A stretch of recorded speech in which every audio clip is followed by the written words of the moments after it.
Good morning, distinguished ladies and gentlemen. I'm Florie Liser, President and CEO of Corporate Council on Africa. Please excuse our late start. We've had a few technical difficulties and some of our speakers have had trouble getting in, but thank you for your patience. I'm Florie Liser, President and CEO of ICCA, as I said, the leading U.S. business association focused solely on connecting business interests in Africa. Thank you for joining us every Tuesday over the last 3 weeks for our Africa Finance Forum webinar series entitled Blended Finance, Catalyst of Africa's Post-COVID-19 Economic Recovery. The first 2 sessions have highlighted the need for financial institutions to develop joint blended finance facilities and for development institutions and philanthropies to use their balance sheets to help leverage blended finance schemes. I'm grateful to all the African, US government, and private sector leaders who have been sharing their insights on how their institutions are leveraging blended finance in these challenging times, and to the audience that has been so engaging. Over the last 2 sessions and today, we've had about 1,000 participants that have registered to participate in the series.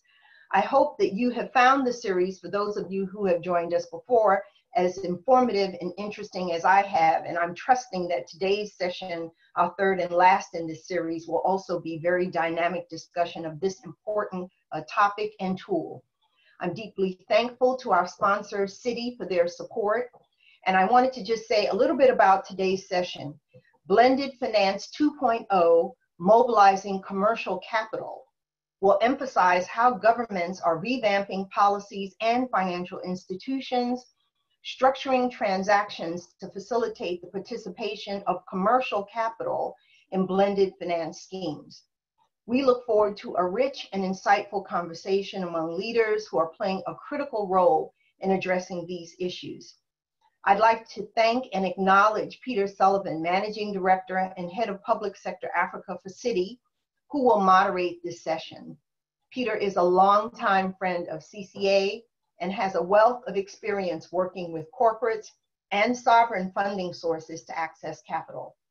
Peter has been one of the earliest adopters and advocates of the integration of blended finance into traditional financial schemes. And I can't think of a more authoritative voice to moderate this discussion. Now, before I turn the webinar over to him, I just want to go over some housekeeping rules. Please send your questions to the Zoom chat function. Use the Zoom chat function to send us your questions, and we'll only take questions from those who have provided their name and affiliation. So when you send in your questions, please make sure that you send us your name and who you're with. Now, Peter, over to you. Thank you, Florie, and good day to everybody. As Florie said, my name is Peter Sullivan. I run the public sector business in Africa for Citi, and I've been involved with blended finance really since 2015, when it was announced in Addis Ababa for the Finance for Development. The COVID-19 crisis has thrown into sharp relief the urgent need for collaboration and coordination, and the dire consequences when this need goes unfulfilled. The crisis has also produced some stark and jarring realities. GDP contraction is expected to be to the magnitude of 5% for 2020, which is compared to 1.6% contraction following the financial crisis in 2009. There also is a diminishing fiscal space for sovereigns. For OECD sovereigns, debt to GDP has grown to 392%, while in the emerging markets it has grown to 230%. This diminishment of fiscal space will talk about the lack of resources that will be made available for development and for infrastructure in the region. There is also the social and economic displacement that has increased and accelerated the demand for investment capital to achieve SDGs. Africa SDGs funding is estimated to be 1.5 trillion per annum, much of it in infrastructure. And this is against the public and private sector capital flows of just 200 billion. leaving a gap of 1.3 trillion, which is about 50% of the global gap. While these harsh realities pose significant challenges, they also force us to acknowledge and embrace the opportunity to foster collaboration and coordination between the public and private sectors in mobilizing capital through blended finance. Today, we have the honor and privilege to hear from a distinguished panel on the reviews and aspirations for blended finance in delivering funding for the development infrastructure in Africa. Today, we will have the Honorable Zainab Ahmed, Minister of Finance, Budget, and National Planning for the Federal Republic of Nigeria. Donna Sims-Wilson, Chief Operating Officer of CA Capital Management. Zemela Zubaru, President and CEO of African Finance Corporation. And Olivier Evêque, Head of Public Sector for Sub-Saharan Africa at JP Morgan Chase. I believe some of the panelists haven't been able to access the webinar just yet. So why don't we kick off with Donna, who I know is on.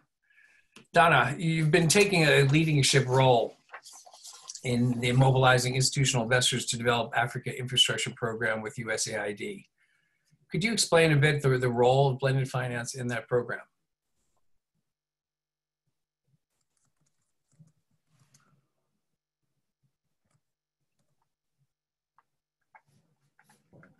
Donna, you're muted.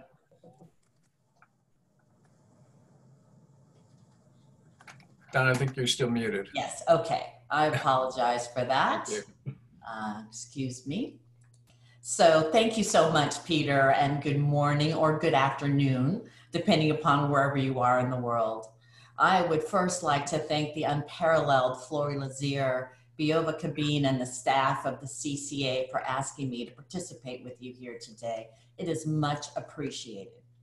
As Peter said, I am currently the Chief Operating Officer of CA Capital Management, an African-American alternatives firm focused in the mortgage space. I'm also, and more importantly for today, the immediate past chair of the National Association of Securities Professionals, a trade organization of minorities and women who work on Wall Street in the United States, primarily in asset management across all types of asset classes, as well as investment banking. But by far the largest component of our supporters are the clients of the financial services industry, corporate and public pension funds, insurance companies, foundations, and endowments. I'm privileged to be a co-founder of NASP's initiatives on the continent of Africa, designed to connect the original African diaspora, African Americans, and other Americans with their counterparts in the financial services industry on the African continent for mutual benefit. One of these initiatives is a partnership between NASP and USAID called Mobilizing Institutional Investors to Develop Africa's Infrastructure. And since that's a big mouthful, we call it MEDA for short. Through this initiative, NASP has put together a council of 45 institutional investors in the United States, some of the largest in the country: California Public Employees Retirement System, 300+ billion, the New York State Common Retirement Fund, 200+ billion, and so on. And we put this council of investors together specifically for the purpose of educating them and exposing them to the opportunities and benefits of investing in infrastructure on the African continent. Now, with that very brief introduction, blended finance is actually just a new label put on the recognition that public funding alone will not be sufficient to fill the infrastructure financing gap in emerging markets, and that public money should be used to catalyze private financing for infrastructure. For example, instead of the World Bank providing a project loan, it should use a partial credit guarantee to get projects to the point they are bankable and will attract private financing. Another approach to blended finance is where public money is used to overcome bottlenecks in the process of project financing for infrastructure in the emerging markets. And MEDA, as I just explained, is a good example of this. USAID recognized that the potential for US institutional investors to finance infrastructure in Africa was not being met, in part due to a lack of knowledge about and direct exposure to the opportunities and risks of investing in Africa. Thus, USAID funded MEDA to help educate U.S. pension funds, insurance companies, and asset managers about these investments, and to bring them into contact with similar local institutions in Africa so that they could work together. Now, this effort in the past 3 years has facilitated over $1 billion of U.S. investments in Africa that likely would not have occurred without such exposure. MIDA is also helping to mobilize pension funds in Africa to invest in their own countries, in part by helping to set up pension fund investment consortiums. For example, MIDA, working with the World Bank and USAID, has helped form and educate a consortium of pension funds in Kenya called KEBFIG, and we're also undertaking a similar effort with a very established group of pension funds in South Africa called BATSETA. You know, many African pension funds are small, and not only that, do not have experience in investing in infrastructure in their own countries, and this is something that we are trying to fix. Thanks. Thank you, Donna. So maybe we can turn to Samela. Obviously, Donna mentioned really about education and ensuring people are made aware of the opportunities and the structures. Samela, could you just share with us some of the success stories of African Finance Corporation and blended finance? And what structures have you found most effective in attracting private capital?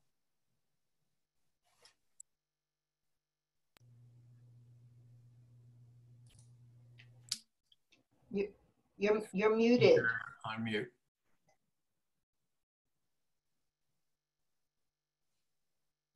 Okay. Good afternoon. Thank you for inviting Africa Finance Corporation to participate in this forum. We also thank the Corporate Council of Africa for putting this together. And I want to congratulate Donna for the work she's been doing on educating pension funds in Africa. We would like to have a continuing dialogue with you to see how we can extend that to other parts of the region. And so about Africa Finance Corporation, I think the best way is just to maybe introduce Africa Finance Corporation and then talk about some of the projects that we've done on blended finance and how it has been used to mobilize additional capital on the continent. So the Africa Finance Corporation was established in 2007 by a treaty of sovereign African states to create a multilateral financial institution that was focused on providing solutions to Africa's growing infrastructure deficit and challenging operating environment by developing and financing infrastructure, natural resource, and industrial assets that would enhance the productivity and economic growth of African states. Now, infrastructure is one of those very important enablers for development everywhere in the world. The World Bank tells us that the absence of infrastructure in Africa reduces productivity by 40%, and it also reduces the GDP growth by up to 2%. It's the reason why we don't have inter-African trade. It's the reason why it takes so much longer and it costs so much more to move goods and services. Hence, an important focus on that. Now, infrastructure in Africa is estimated to be about a deficit of $1 trillion. We know that we need about $170 billion annually for investments in infrastructure. And we've so far been able to invest about $100 billion on the continent. Clearly, there's a need for us to be able to mobilize additional capital to work with us. So we see that blended finance is one of those opportunities that allows us to innovate as we de-risk projects to invest on the continent. I will give you 2 case studies that we worked with, blended finance, to attract capital to the continent. So in Cote d'Ivoire, we worked on a refinery to raise about 578 million euros for the refinery. We were the mandated lead arranger for that transaction. And we put down $192 million as our own commitment. The important features of that transaction was that we were able to get an irrevocable on-demand guarantee from the government, which covers interest and principal. And the guarantee also provides protection for change in law and provides exclusivity to SIR to market refined products in the country. On the back of that guarantee, we were able to mobilize local currency financing into the project. We're also able to create an elegant structure whereby we created an SPV out of Europe. We put a insurance wrap around the SPV, and on the back of that, we're able to mobilize capital from insurance firms in Europe and also pension funds in Europe. So that is a very successful transaction that we're able to use blended finance to execute on the continent. We also got a credit risk insurance guarantee from one of the African insurance companies. And on the back of that, we had certain European banks also come on board to invest in the continent. That same credit risk guarantee was available to the local banks and that were able to participate in that project. Another project in which we were able to use blended finance is the Natural Hydro Dam project in Cameroon. It's a 420 megawatt hydro dam. The World Bank was a big participant in that project. We got funding from AFD as well, the French Development Agency. And then the World Bank partial risk guarantee was also available. So the important features of this transaction was that we're able to get 21-year local currency financing, which is unheard of in Africa. But because of the guarantees that we got from the World Bank, we were able to put together a structure like that. Another important part of the project was that we got the government to provide options to the local banks, and essentially giving them the option to sell down their loans after 7 years and after 14 years if we cannot get another bank to take them out. So all of these elegant structures were very useful and in mobilizing capital to the continent. And then a little bit more about what we do and how we operate. So as a multilateral financial institution, we typically have immunities and privileges from African states. This allows us to de-risk projects. I mentioned to you that Africa needs to spend 170 billion every year on new projects and to maintain existing infrastructure. So our structure of being a multilateral and wherein we have immunities and privileges from African states means that we already come with some de-risking by ourselves. So the fact that our assets cannot be expropriated, we have priority access to foreign exchange, help to de-risk projects on the continent. And then with our experienced team of professionals who work with sponsors and governments to transform an idea or opportunity to a bankable project, using our own capital and mobilizing additional capital, we're also able to further de-risk projects, after which we will distribute. So a quick example of that is that we did a wind farm in Cape Verde. It provides 20% of the energy requirements of the island. After we did the project development, we were able to attract European Investment Bank and Fin funds to participate in the project. Likewise, we're currently building a wind farm in Djibouti, and we were able to de-risk the opportunity, attract FMO, the Dutch Development Finance Agency, to participate in that project. We're also able to get Climate Investor One to also participate in the project. And we also did some innovation on that project, wherein we're using an equity bridge to do the construction. So at the end of the construction, we will be inviting lenders to come on board, and we'll be giving them a project that's already built. So they'll be looking at the cash flows from the project as opposed to taking construction risk first before getting to the cash flows. I think I'll just stop here, and then I'll take further questions. Right. Smiley, thank you very much. I think it was great. Highlight those key transactions. If we could maybe turn to Olivier. Olivier, welcome.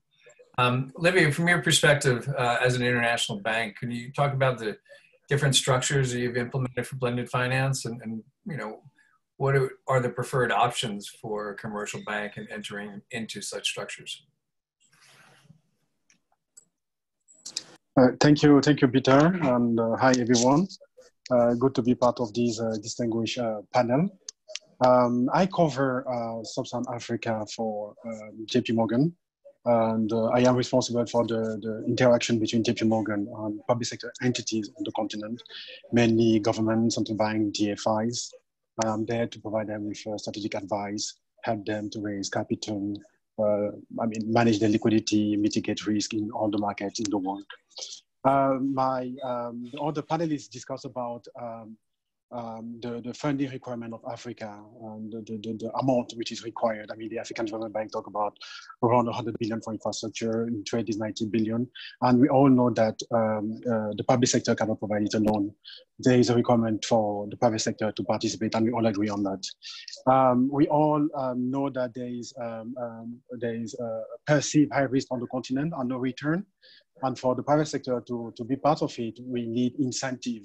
And this is where typically blended finance come into play. And there are different structures being put in place by blended finance to actually attract commercial funding into projects. We have grants, sometimes they are redeemable grants that are provided in most cases at the early stage of project preparation. We have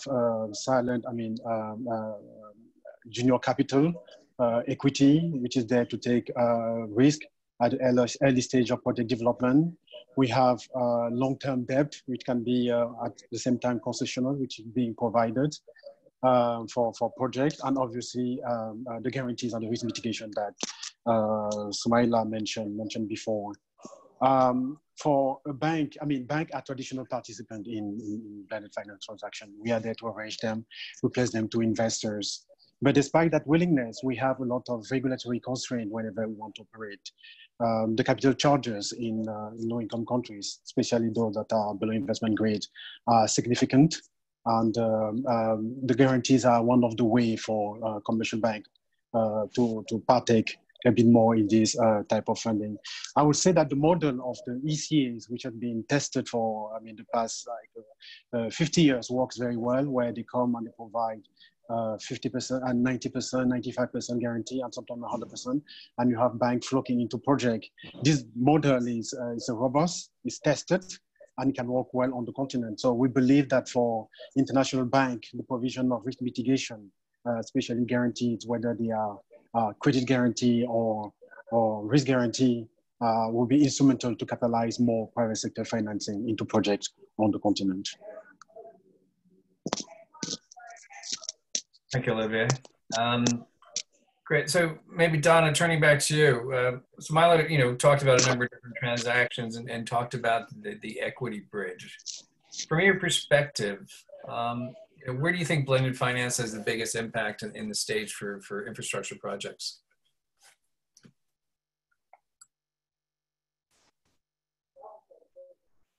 There we go again, that pesky mute button. So McKinsey wrote this paper, Solving Africa's Infrastructure Paradox. And they point out that a key bottleneck for getting private financing for infrastructure in Africa is the lack of sufficient project preparation. It's really all about de-risking the project at the front end. But also, the private sector normally works with much shorter project execution timelines than DFIs, MFIs, and governments. So both sides adjust to the other's processes, but the emphasis should be placed on streamlining blended financing to get more projects implemented quickly. For example, Climate Investor One has raised funds from public and private sources to create an $800 million construction equity fund that can provide equity financing to cover the construction costs of projects in order to avoid project sponsors having to spend a lot of time raising debt financing. And also more attention needs to be paid to planning for refinancing at initial financial close of projects. This is critical if more institutional investors who do not want to take construction risk are to be drawn into infrastructure financing. Ideally, the construction phase should be carried out using equity and bank loans that both Olivier and Sumaila spoke about. But once projects are operational, they should be refinanced to bring in the long-term lower cost debt provided by pension funds and insurance companies. Unfortunately, project sponsors do not often plan adequately for this latter stage of financing, and this can make refinancing difficult and costly. So for me, it's all about getting projects to the point where they are bankable, and that all of the public money should be used to de-risk at the front end, because that will bring, for sure, we have a saying in the United States that everybody's money is green. And we are in the United States in the lowest yielding interest rate environment in a generation. And our institutional investors need yield. And I believe that safe risk-adjusted returns can be found on the continent of Africa, invested in infrastructure if properly structured. That's great. Thank you, Donna. So Malin, maybe turning back to you, and I think it's interesting, you talked about the options that were embedded in the Cameroon structure. Do you see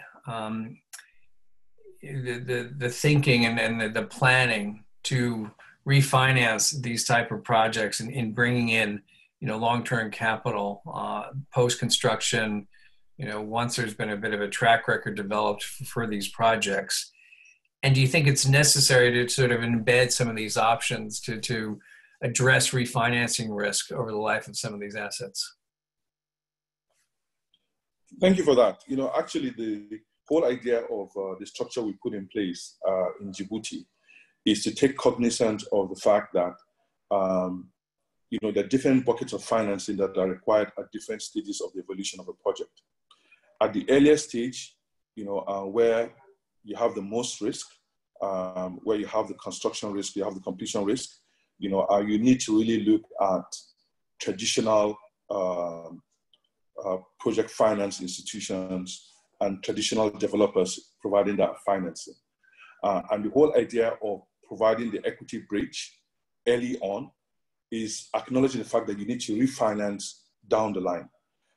But we did not have the time to engage with the government. For that was their first independent power project in the country, in Djibouti. In fact, most times when we go in, we are like the first. So in Djibouti, the first independent power project that they've ever done.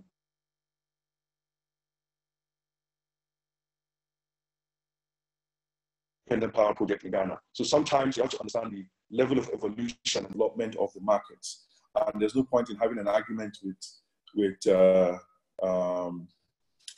market that can't really and have no experience, with the structure. So the best thing to do is to put in place a structure, like we did. And then once you've overcome the construction risks, then you go to those investors that you know can come in. So typically, and even commercial banks, up to 12 years, depending on the availability of cash flow. And once you can eliminate construction risk, then they're able to come on at that point in time, which is what we did. So in Cameroon, the government and the World Bank was engaged for a very long time, and we were able to put in that structure, but it took too long.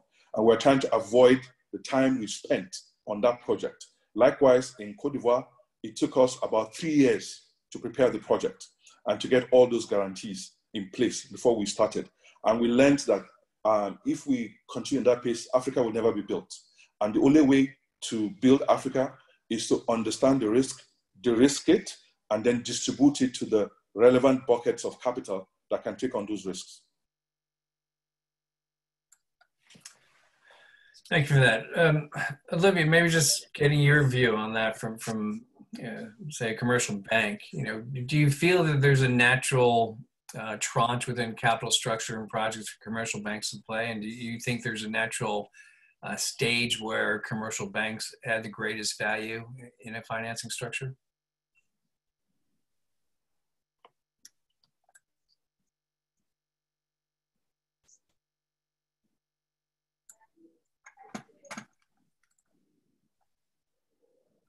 Olivia, I think you're still muted. Olivia, you're muted. There you go. Can you hear me now? Yep. Yes, let me start over. Yes, Yeah, please. I would say that all the other panelists have already indicated that commercial banks' appetite is for a much shorter period of time, and sometimes also for transactions that are kind of already de-risk. So is the reason why this blended finance framework was developed in order to provide early stage capital, as indicated by Donna and Somaila. So banks tend to come after construction and at construction time, when a portion of the risk is already mitigated. I mean, we mentioned, I started the first question to indicate that risk mitigation is very capital key for commercial banks. And I indicated that the model of ICCA has been working very much for years, where naturally whenever well-guaranteed institution come to provide risk coverage at 95%, commercial banks tend to flow in directly and provide the funding. We understand that for the majority of the DFI, the MDB providing 100% risk coverage doesn't have, according to them, much development impact because they can provide cheaper funding with their own resources. But I mean, I would like to dispute that view, in the sense that whenever commercial GFIs and MDBs, they come into transaction, they tend to provide, when they lend to countries, they tend to provide very long-term funding, 15 years, 20 years sometime, at very cheap levels. Whereas we, the commercial banks, we are in the 5 years, 7 years, sometimes 10 years sweet spot. So by providing guarantees to us, even if it's at 100%, we are reducing for them the maturity of the kind of loan they will be providing. So it means for them churning their capital a bit faster.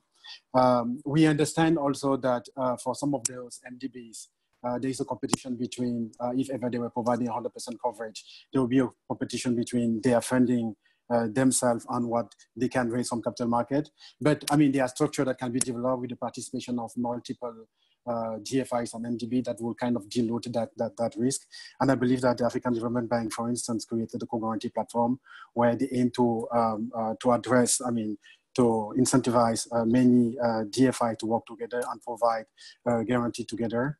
Under those type of structure, we believe that 100% type of coverage will be possible. And we, the commercial bank, we can use this type of coverage to extend long-term capital. And obviously, as you indicated, Peter, be able to sell it down to institutional investors that are willing to take this type of risk.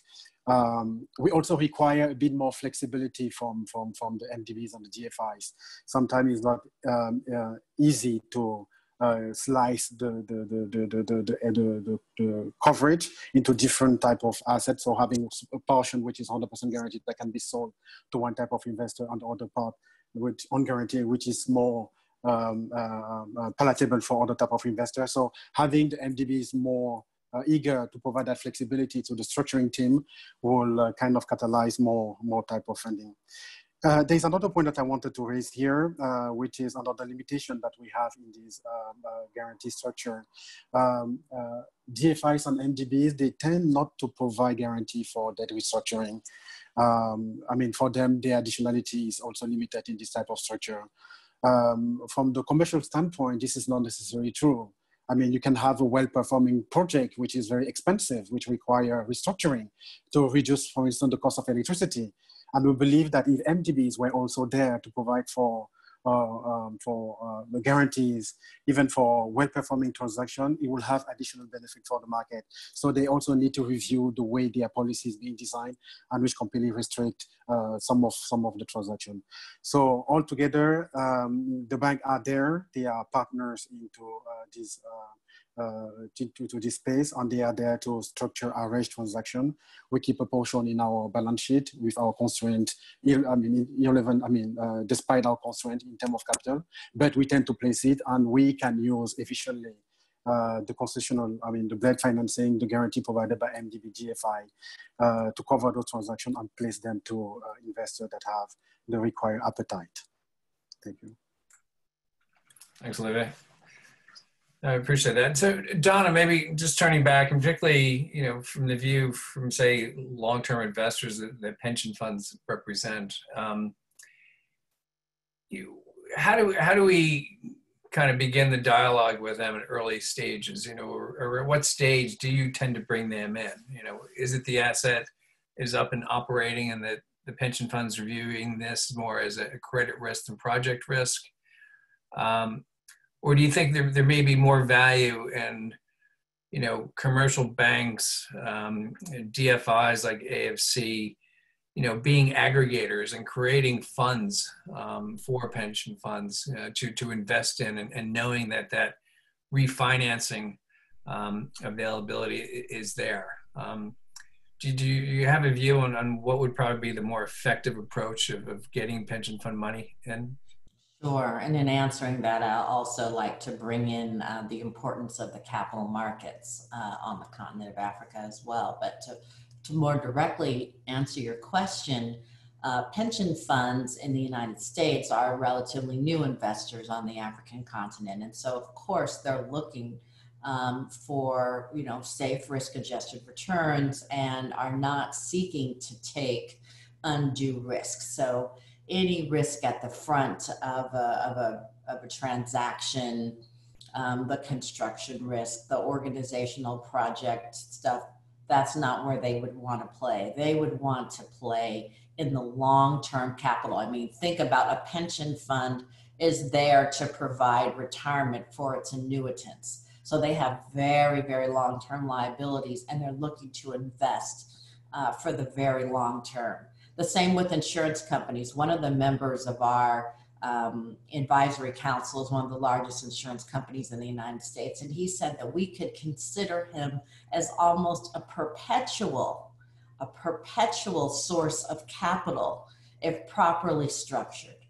And so the way that our council has worked to date, we've had U.S. institutional investors, the city and county of San Francisco, Chicago teachers, the Prudential Investment Management Company have all placed money into fund managers who then turned around and actually invested into projects. And those fund managers were selected by these public pension funds through a very rigorous process that involved due diligence, looking at their track record, the experience of their team, etc.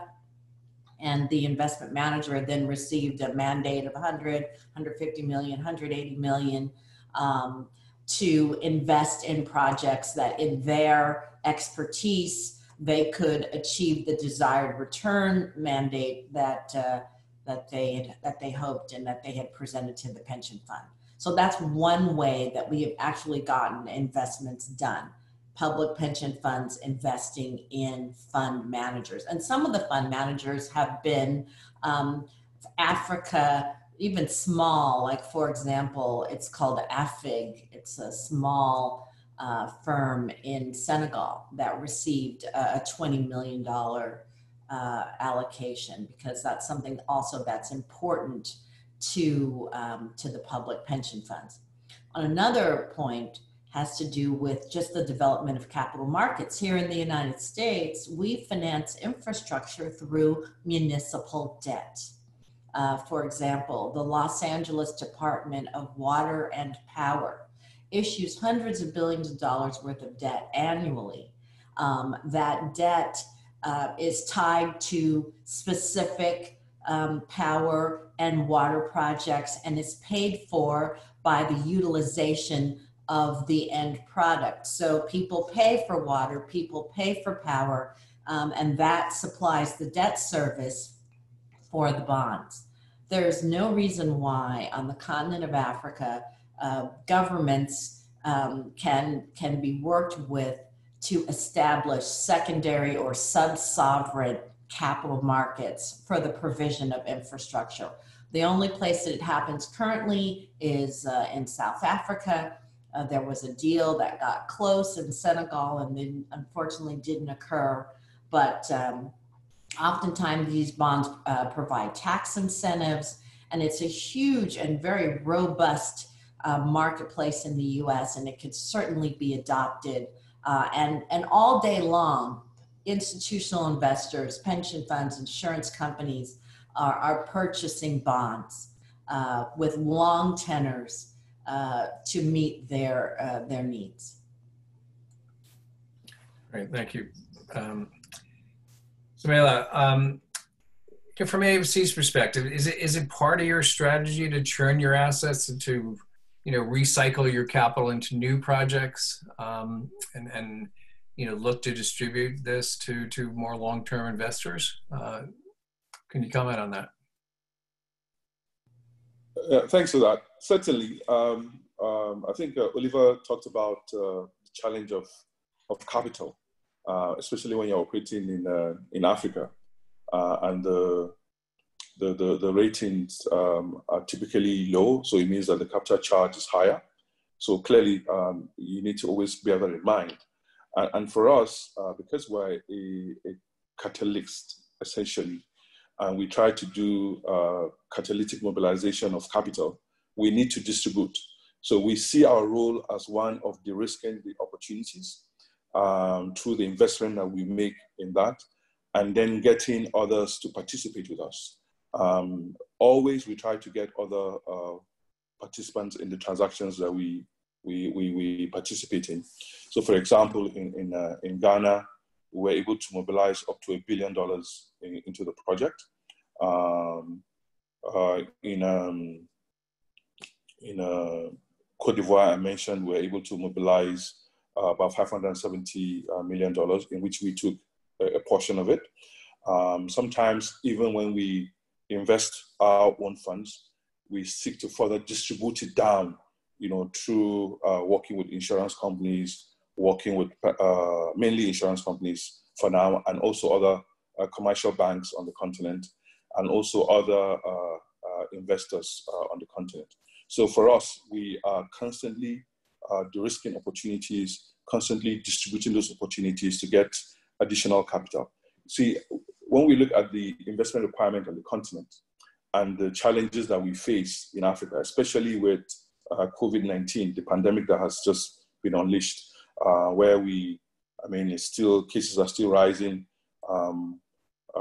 We don't know the impact of this on African economies, but it's predicted that we're going to have the first recession in 25 years.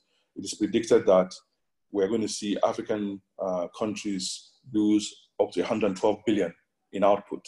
So that means that we'll be back to 2012 levels of performance. So that means that a lot of capital is required, and these governments can't have the capital. So as private sector, as multilaterals, we have to be the ones that mobilize the capital. So it is necessary to have a strategy from the get-go wherein you de-risk the opportunity and then you distribute to other participants, so that at any point in time you have investors that can come into the continent to take advantage of the opportunities that we have. Donna mentioned the low yield environment in the US and in Europe.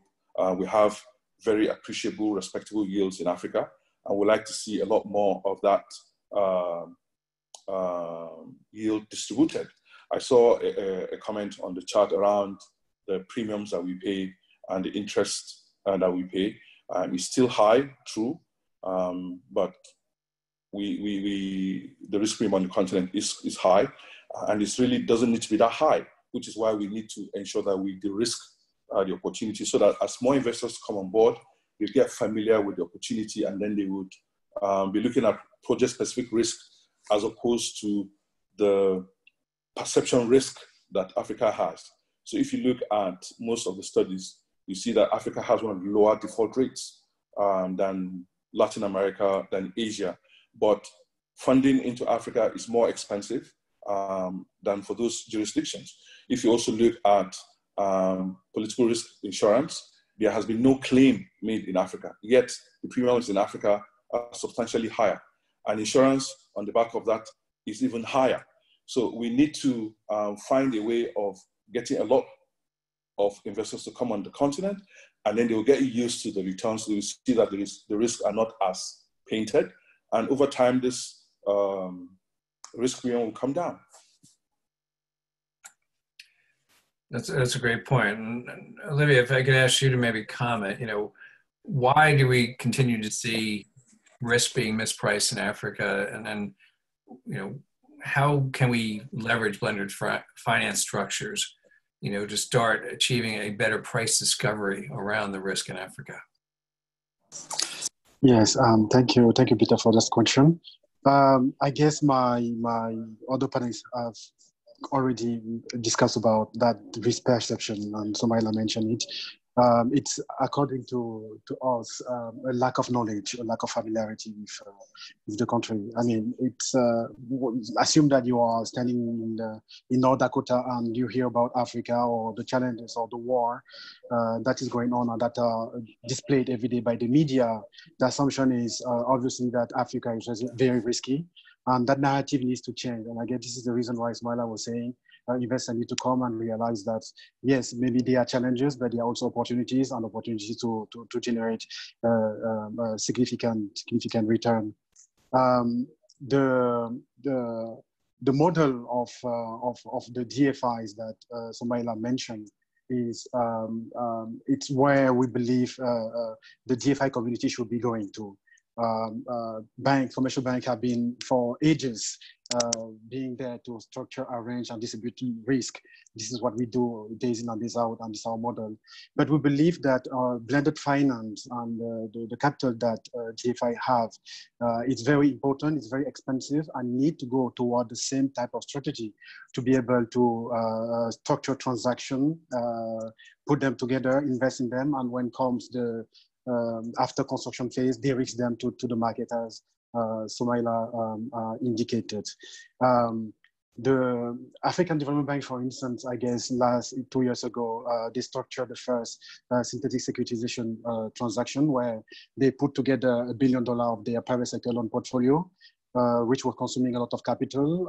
Through synthetic securitization, they tranche it in different tranche. And they sold it to synthetically to investor, and by this mechanism, they were able to free up some capital that enable them to do more.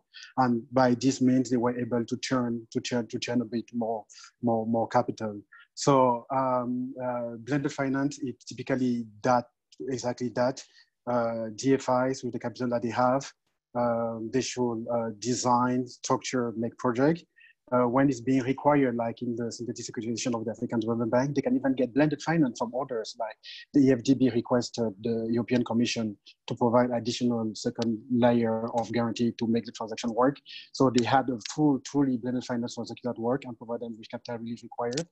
But they don't need to keep all those assets in the balance sheet because their capital is very expensive.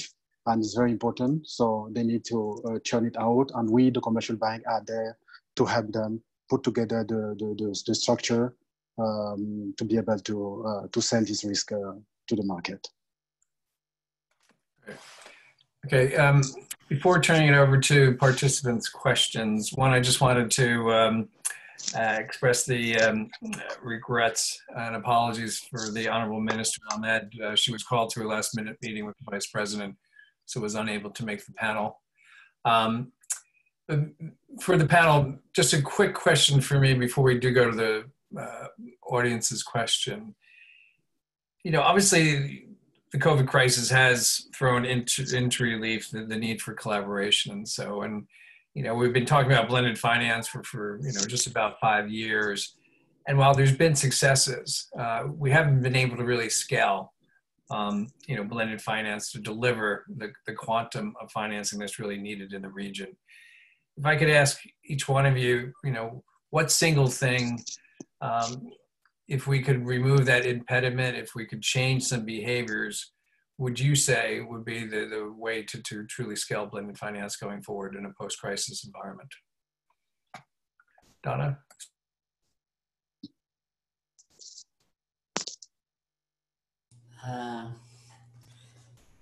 Wow, I guess if I knew the answer to that question, I'd be on a beach somewhere in the Seychelles with a cool drink. Just from the perspective of U.S. institutional investors, I think it has to be continued exposure and education. We need to bring more investors literally to the continent of Africa so that they can see for themselves. I think the concept of risk, the perception of risk cannot be overstated. You know, the average American, you know, pensioner they're a teacher, they're a fireman, they're a policeman, they're a civil servant, and their exposure to the continent of Africa is through the media primarily, which sensationalizes everything that's bad and reports almost nothing that's good.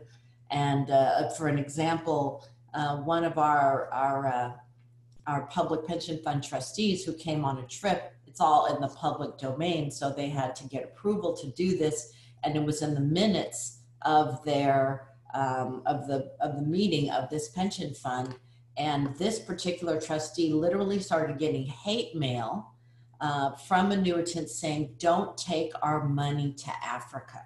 You're just going to lose our money in Africa." And so we have a lot of work to do to educate people as to the, as Samela was saying, stuff doesn't default there once it gets to a certain point. The Moody's has done a study that says more projects default in the United States than they do in sub-Saharan Africa. So we must fix the perception.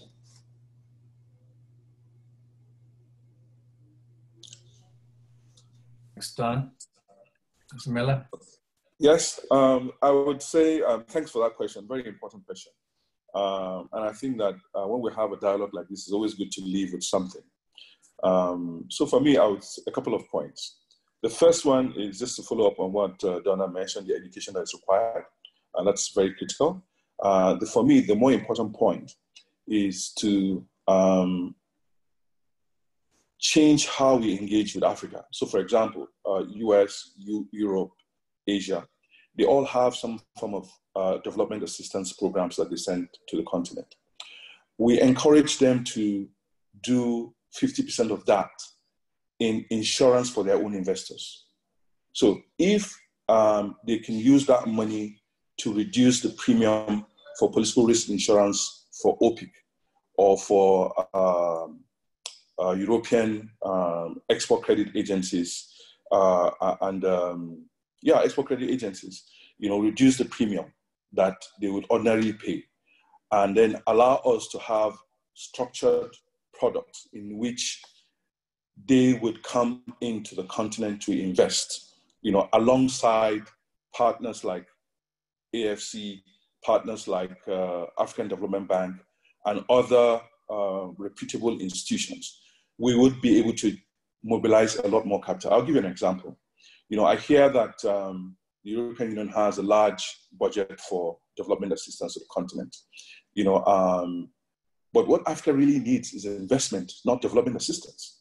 So if you say you take a third or a quarter of that, or even, a third or a quarter to start with, and you use that to reduce or subsidize insurance premium for investors that want to come to the continent.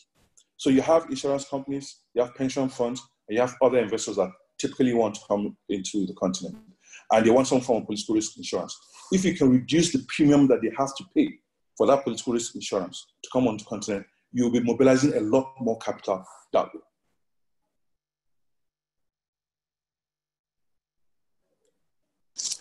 Right, thank you. Olivier?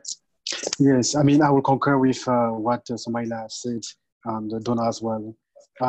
For me, the education is not only to the investors, to the investor community, but actually to the provider of blended finance.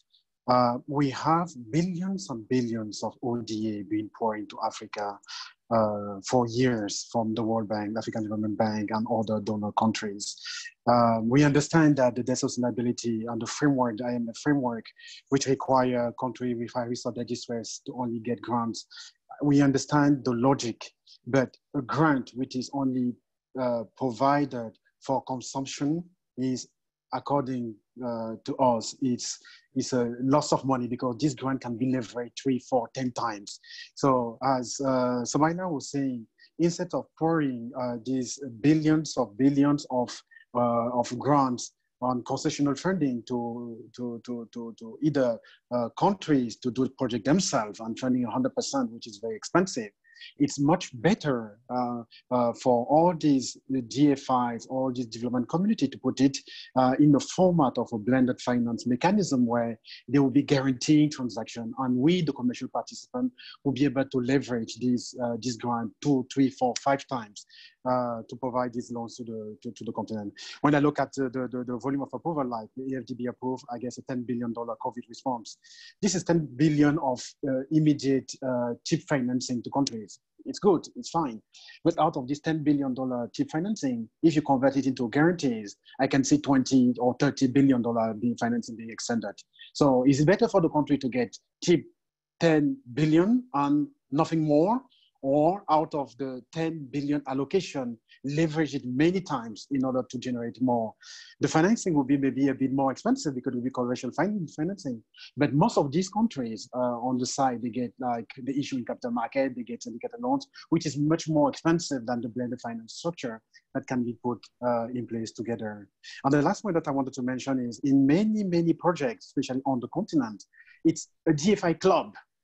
I understand maybe private sector is not very interested. So you see transactions being funded 100% with DFI money. There is no additionality in this type of operation. And sometimes, in addition to provide the loans, you also have the guarantee provided by one of them. So they are de-risking themselves. It doesn't make sense. For me, instead of DFI clogging into one single transaction for them to fund the project, it's more important for them to provide this as leverage, as catalyst, as guarantee for the private sector to do it more. So this requires a change of mindset also for the MDB themselves, when everyone needs to ask themselves before extending a loan, is there an alternative way of funding this same project? Instead of providing $1 of loan to a project, maybe I can provide $1 of guarantees and generate even more. I guess the incentive, the KPI for the staff in these MDBs and DFI needs to be changed for them to be incentivized to do more blended finance. So a lot of far-reaching changes needs to happen for blended finance to develop in Africa and in the world. Yeah, I totally agree with you there. I know we're running out of time. I've looked at a few of the questions. I think a number were addressing the fact that blended finance seems to work for the large projects, the macro, but can blended finance be an effective approach for funding SMEs, smaller projects of less than 10 million or so? So would like a response from any panelists who'd like to volunteer. I think it can be used for any amount. It's just that investors typically like scale because, you know, the same amount of work you do for $1 million is the same amount you do for $100 million. You know, the diligence that's required is the same. So for that reason, people like to look at larger sums. However, when you have a program and you've done a program, and then part of that program can be used to do smaller transactions. I mean, I will also concur that their structure already being in place. I think the ADF, I think Guaranco are there to provide guarantees. And I guess at the African Development Bank, even at the World Bank, there is a mechanism for gender finance where they are guaranteed being provided to fund SMEs on the continent. So in this type of transaction, we understand that commercial world like scale. So you need to operate on a portfolio basis instead of a one standalone transaction. But it's already being done and they require more financing for that. Don, is there a minimum threshold you think on institutional investor side? And institutional investors, by their very nature, have to deal with very large sums of money, so it really doesn't apply. I concur with what my two esteemed panelists had to say. Smaller side. Great, good. Smiley, I know you probably have a hard stop in about 3 minutes. Maybe I'll just ask Florie, do we have more time to address some of the questions, or how would you like to handle this, Florie? Thank you. This has been a fascinating discussion. I've been taking notes. I think that we just have so many good questions we haven't had a chance to get to, but the conversation's been so rich. I think we'll have to think about another session that we try to put together at some point on this very important topic. maybe the panelists can spend the next minute or so sort of their top line that they'd like to leave us with. And then I'll say a few closing words just to thank folks.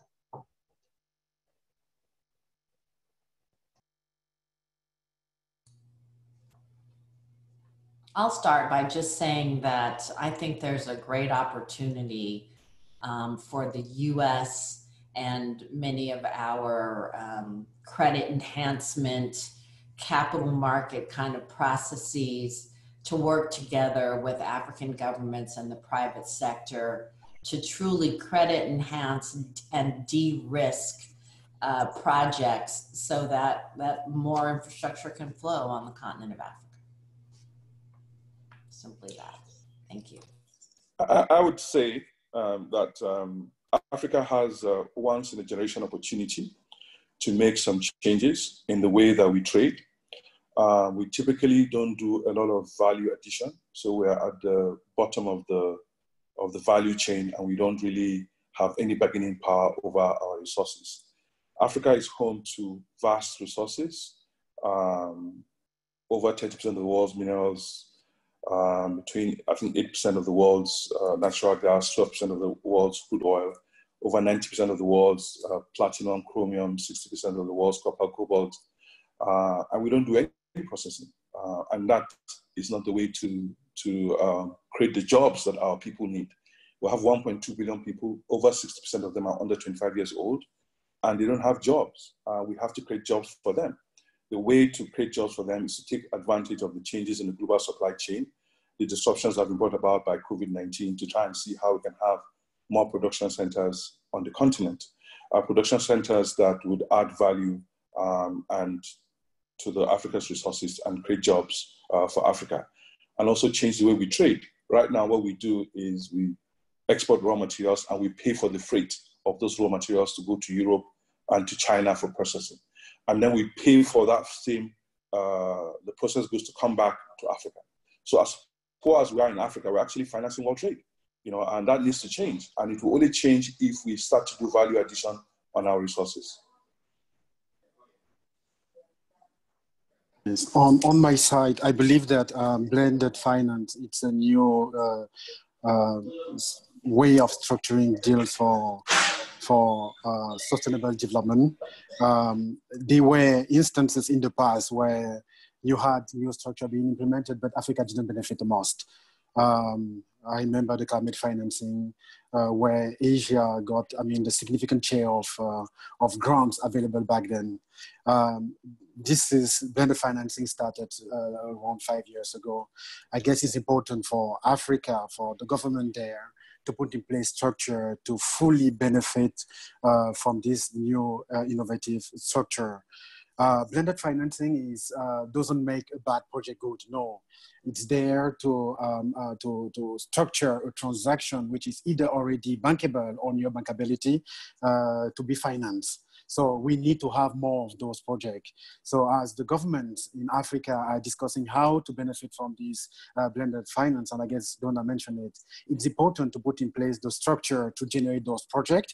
It is important to request a lot more project preparation to be ready to benefit from this blended finance mechanism. But it's at the same time important for them to make the policy, the governance, the legislative changes that will provide additional confidence to investors. So blended finance can cover a portion of the risk, but it doesn't cover all the risk. So there will always be a portion which is taken by the investor, and that small portion is in the hands of Africans, in the hands of government, to make the changes so that they can benefit from it. So the message is this is a new international initiative. Less Africa not lose it, I would say, unfortunately, again, and capitalize on that. Wow.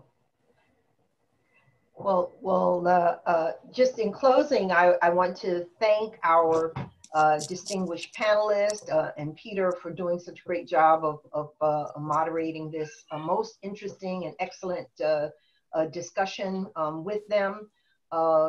Each of you have given us insights on how commercial capital can be leveraged into blended finance schemes and projects.